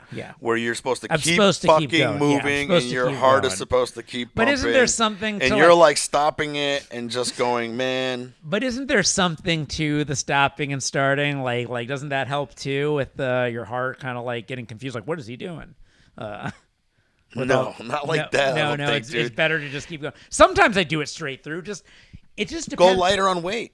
No, it's fine. The thing is, that's telling you that you're probably pushing yourself too hard. It's more just that I hate it. It takes me so much to motivate myself to work. I do it every day, but like, it's really like every morning my process is like, you should work out. Ugh, you don't want to. What if you take today off? What if you just do half your work? No, Yeah. Josh, do the whole workout. Yeah. Maybe just do half the workout. I get half. You're halfway through. Just do the whole thing. Yep. That's what my process Yeah. is every time. Yeah, bro.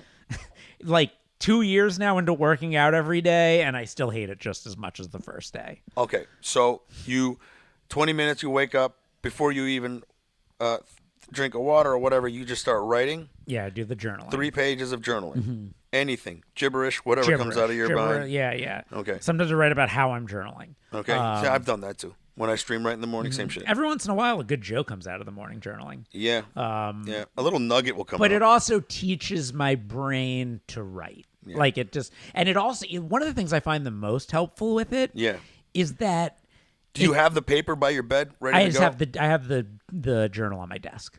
I get out of bed and sit at my desk. Your desk is in your room? Yeah. Okay. One of the things it really does is it gets whatever's bothering me off my mind. Exactly. That's like the number one thing it's helpful with is like before I was doing the journaling, I would like wake up and there'd be something bothering me and then I just spend all day thinking about it. Sure. The journaling mixed with my Lexapro helps me not think about it Sure. anymore. Sure. Do the workout. Then if I have something I'm writing, I try to write next. I got to get back. I wrote half of a novel during the lockdown that I stopped writing, but I need to finish. I'd like to finish. But right now I'm mostly going through old scripts and touching them up. And then, or I'll write jokes, or I'll just do a joke writing session.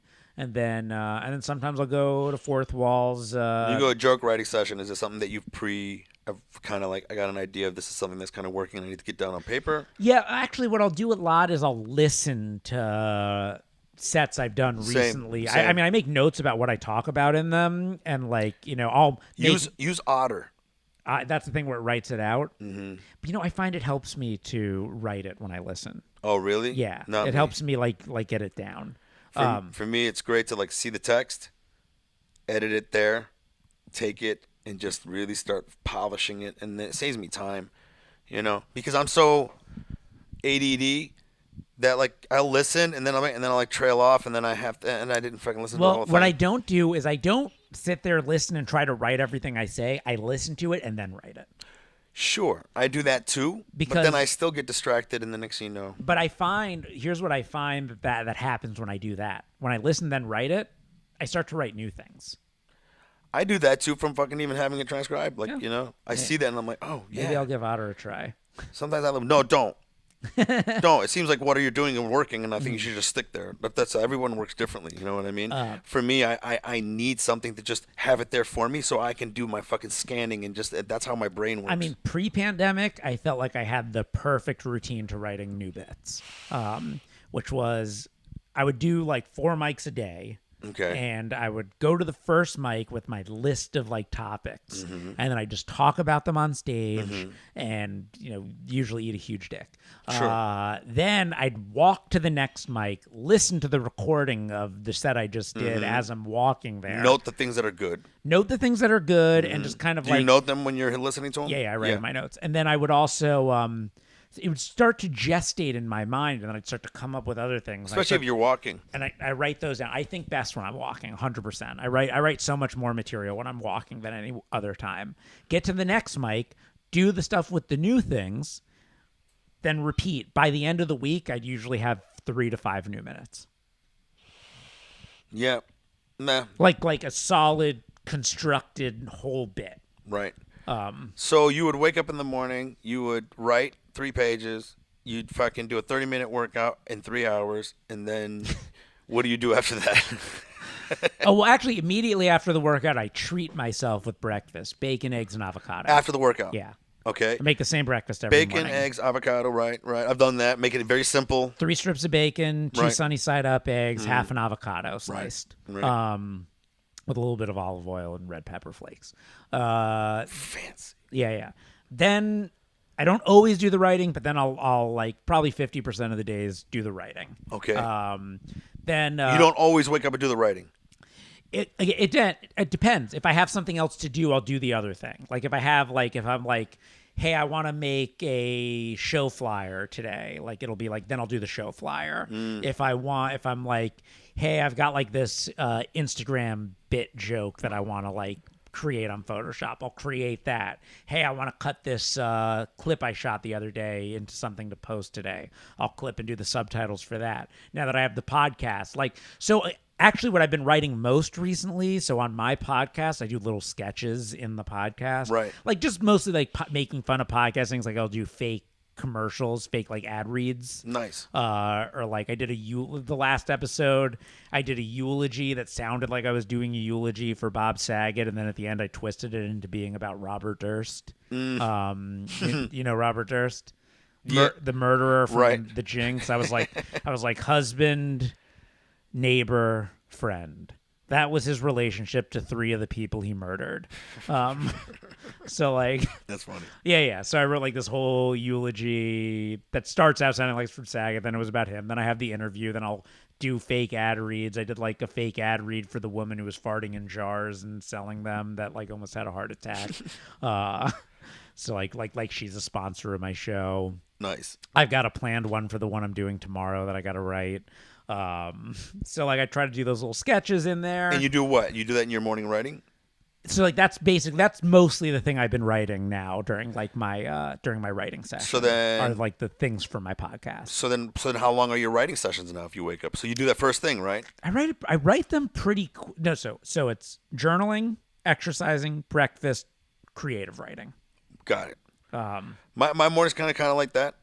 Yeah, and then that's when I end up writing for like 2 hours. Yeah, so like I said, same thing with I don't do the workout in the morning anymore, though. same thing with I like do, when like, I was yoga. editing the documentary, the note of like just do one thing. If I start the writing, I'll often go much further than I planned. I know, and then that kind of like eats into this other thing that I got to get into, man. Sometimes I think I have to like just set days that I know that this is the day that I'm gonna be just doing nothing but writing. Mm-hmm.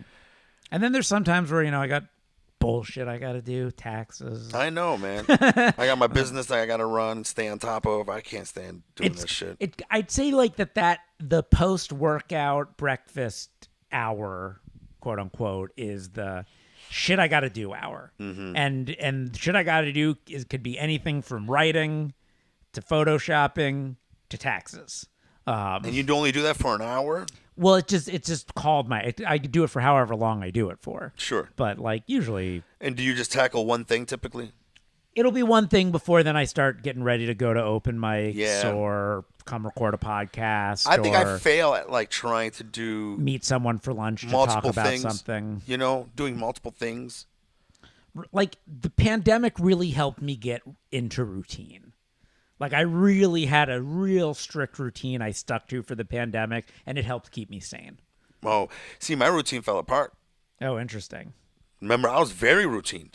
Well, I also got dumped right at the beginning, so like I was very driven by spite. Yeah, that can help, man. That can fucking help, bro. Yeah, no shit. So I like that. I like learning like other people that are like structured and trying to find out like how they structure it. Mm-hmm. You know, because right now my morning routine is I wake up, I make my bed, cold shower. Cold shower. Yeah. What's the benefit of the cold shower? I hate it. You do it because you hate it? Yeah, and it's supposed to be things you do like that first thing in the morning really jolt. It rewires your nervous system to take more chances. Interesting. You know, it's been proven. It's been shown. Doing shit like that, especially cold dip pool, something that I used to do a lot, but I just haven't had time to do. I'd go work out at the gym, and then I'd fucking kill myself, and then I would go into the sauna for 20 minutes, right? And then after that's done, there's like a cold dip Korean style pool at the LA Fitness on El Centro. It's the only LA Fitness that knows that has it. Step out of that burning thing, and I go into this pool that's sometimes 38 degrees. And I sit in there for 5 minutes, trying to keep my fucking shit together. And it does, one, relax me. It puts me in a zen space because you shock your system, you know? And it's good for you. You know, it's good for your heart. It's good for all kinds of stuff. So today I didn't do it because I was running late. I woke up a little late. And to me, I was like, what was more important? Winter is the hardest. Everything gets harder in the winter for me. Cold Because- showers in the winter when it's cold. That water comes out so fucking cold now. In some mornings when it's like 40 degrees outside, you're like, get the fuck. I'll turn it on and I'll just look at it and I'll be like, I swear to God. Sometimes I look at the shower and I'm just like, and then I'll turn the heat on. And I'll make this place like 90 degrees. I'm like, all right, now I'll go in there. My house gets so cold in the winter that like I have such trouble getting out of bed in the morning. Oh, you don't like sleeping in cold? Because I love sleeping. I'll put the AC on to like 60 degrees, bro. I love sleeping in cold. I hate getting up and out of bed in cold. Yeah. It hasn't been bothering me recently. That's the problem. The problem is I'm like terrified of taking the covers off. Yeah. Yeah, I dread it. I dread it. That's never like that's that. the hard part. I sleep naked. I bro. need to get a remote control for my space heater in my room so I can wake up and remote control it on so it can heat my room before I get out of bed. Yeah, that or like get one of those thermostats that are like operated by your phone. You can program it. Yeah, and something be like like that. in the morning. I want you to fire up the heater and Yeah. get it super hot. I don't have that problem at all. I think the cold showers is what helps. So like cold doesn't really bother me that much. So yeah, make my bed, cold shower, and then I'll get out and I'll like take care of my teeth, do the real quick, put my lotion on my body. I've been trying to make sure that I've been lotioning my body, man. But being out here, I'm like get really dry. And if you're brown like me or dark skin, you get to see those ashes and it's like, yo, bro, put some lotion on. Been trying to like stay on top of that. And then once I get that done, See, that's the one advantage to being white. The only one is you don't see it. You don't see that you need lotion. Then you wonder why you're wrinkled at fucking 30, bro. everything else not an advantage. That's exactly what I think. That's what Bill Burr's fucking thing was. He's like, no, you guys just don't fucking put lotion on. So yeah, I get that all done. If I have time and I'm running on all cylinders, 10-minute yoga, 15-minute meditation, and then right there I'll be ready for writing. And I don't eat. I stay fasted all morning. I had periods of meditating in my life where I was good at it. I have so much trouble meditating. My Really? mind is I do think I'm ADD. I know I am, and I'm not doing anything about it. God damn it. I like the Are you ADD in that like you could start a task and then all of a sudden you get like distracted and now you're fucking here? no. I'm ADD in that like trying to pay attention to something I'm not interested in paying attention to becomes physically painful. Yeah, I'm like that. But intensely. I've been really training myself to focus. It's hard. Like if I want to leave somewhere, I need to leave. You know what's really helped me? Oh, really? Really? Like when I'm dating someone and Yeah. she's like lingering, like when we're trying to go, I like keep it together, but I'm dying inside. Really? Yeah, I just like I need to get the fuck out of here. Oh, shit. You're Irish goodbye kind of guy. No, I say goodbye, but like I'm just like once I'm ready to go, it's You're like, ready to go. I don't know how to explain it other than it's like physically painful. Yeah, I see people like that sometimes, and then they make me like antsy because I'm not that type, but then I'm very like aware, and I can tell that they're like, hey, get the fuck out of here. Yeah. And then now they're making me go, what the I fuck, feel bro? bad. I wish I wasn't that way. But Yeah. like it's I don't it's again I think people that have been diagnosed as ADD have told me that like that's their experience is like it becomes like they're so all over the place because it becomes physically painful to be in one place, and I'm almost like I almost like have such willpower to fight it. Like I just endure the pain, but it is painful. I don't have that. I'm very good at like being content. I'm like, yo, this is it. I'm just Like- gonna do this. Like I force my I love reading, but I hate reading. Does that make sense? I do audiobooks, yeah. Well, I like one of my favorite jokes of mine right now is I'm like, reading's the only thing where you're like, wow, this is amazing. I love this. How much longer do I have to keep doing this for? Yeah, I'm the same way, bro. I'm the same way. Like, this is the best. Yeah. When is it over? Yeah, when is it? Yeah. Cut to the chase, bro. Yeah, man. I don't know, dude. I'm just like, sometimes I have ADD where I get distracted with certain things, and now I forget this one thing that I'm supposed to do. It's so fucking weird, man. I think a lot of us in the world are. Like, I think people who just like plow through books are people that just aren't ADD. Yeah. Are you like that with your tasks? What do you mean? Meaning when you do when you're focused on something that you do, so you wake up, you do your routine, and then now you're gonna do these many hours of this task that you're gonna take care of, whether Well, it's something for your podcast or writing or whatever it is. Are you full focused for that time? Well, another thing people have told me about ADD is like you can get hyper focus, and hyper focus is like when you're interested in something, you can get super zoned in. Yeah, that's how I am. I have the hyper focus like when I'm doing something When you I'm like love. really into. Yeah. When I'm editing, I enjoy editing. When I'm like, editing my writing, like stuff like that, I really enjoy it. I can get zoned in. Editing, I'm weird with. You know what I do a lot? I edit, but I constantly get up and pace back and forth in my house and sit down and edit some more. Yeah. It all depends on what I'm editing, I guess. But like, there's a lot of pacing in my house that I do. Me too. I need to walk around. I need to like just get up and do it, and then I can sit down and do a little bit more, and then I get up and I pace around, then I sit down and I do a little bit more. Yeah. I'm gonna start doing that whole like I think I need to instead just start writing first thing when I wake up. Yeah. That's what I think I want to do.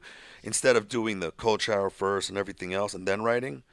You know, because I heard like it's amazing. It's pretty good to be writing as soon as you wake up because your brain waves are still in that dream state as you wake up. So apparently you're tapping into something. Totally. Yeah. And also, whatever improvements you're making from day to day are happening while you sleep. Like I just know, like I played. It took 13 years of piano lessons. I play piano, and like it's just amazing to me how like I'll be sitting there trying to play something. Yeah. And like I can't get it right. I just can't. No matter how many times over and over. I'm not going to bed until I get this thing right. And Wow. it just gets to a point where I'm like, all right, I'm going to bed because I can't get the thing right. I wake up in the morning and I can just do it. Yeah.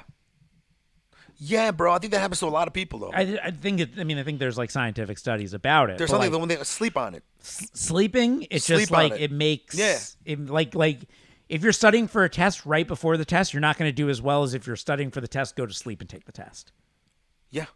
Yeah, I've done the same thing, man. Any type of problem I'm working on creatively, whatever it is, stuck, sleep, wake up, I got the answer. Or the thing that I'm doing just becomes easy. Or even something simple like a video game. I remember like I'll try to like play a video game.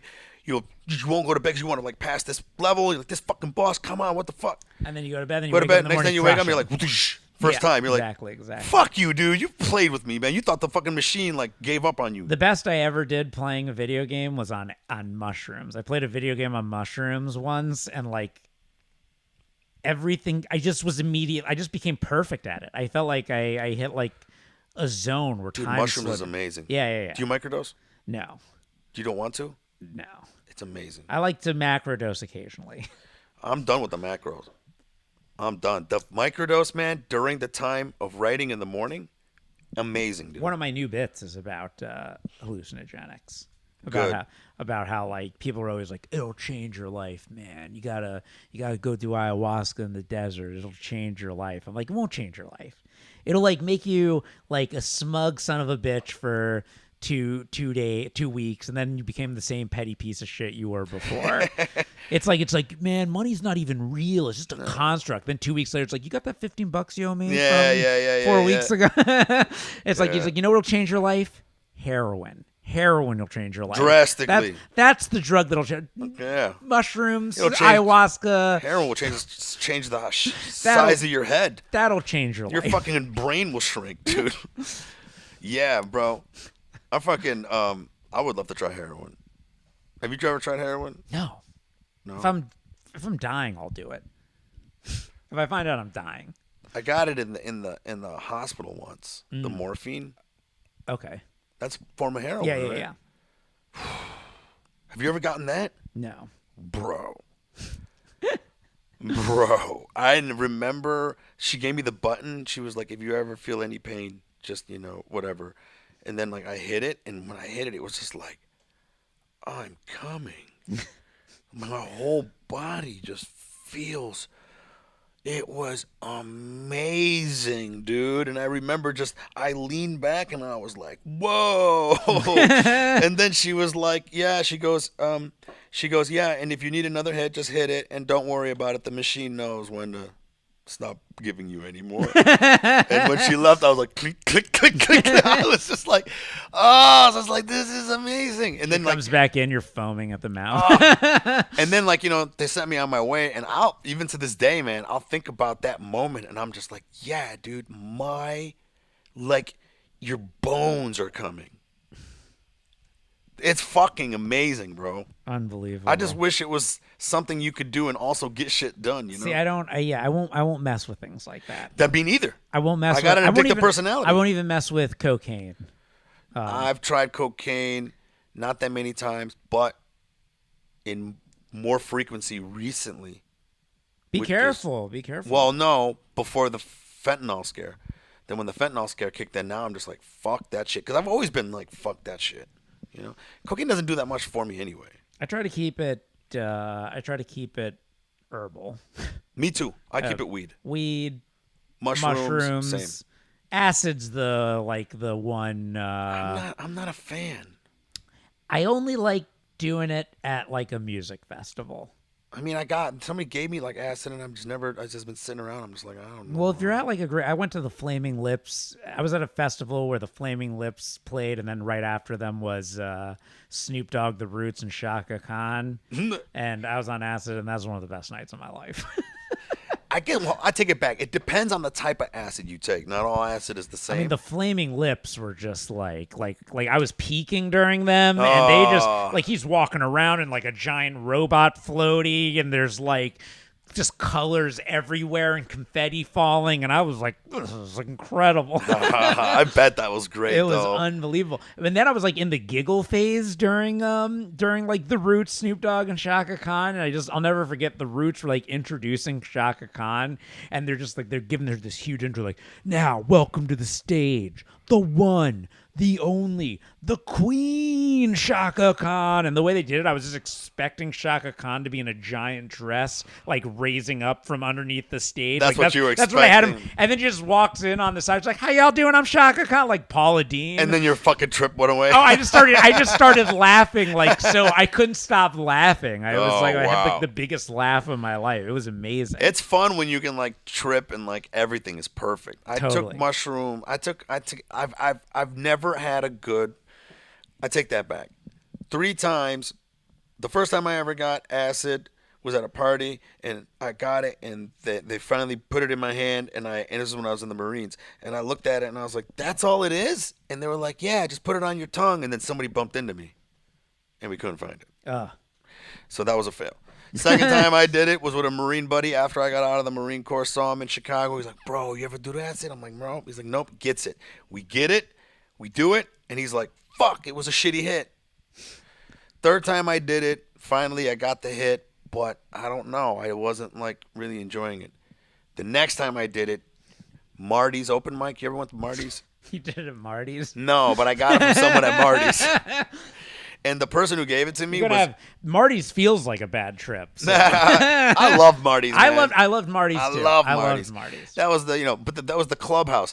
But I went there. I got it from somebody there, and he told me, he goes, dude, he goes, this is some really good shit. He goes, and he was talking about one of the first acid strains ever created from this guy, whoever his name was.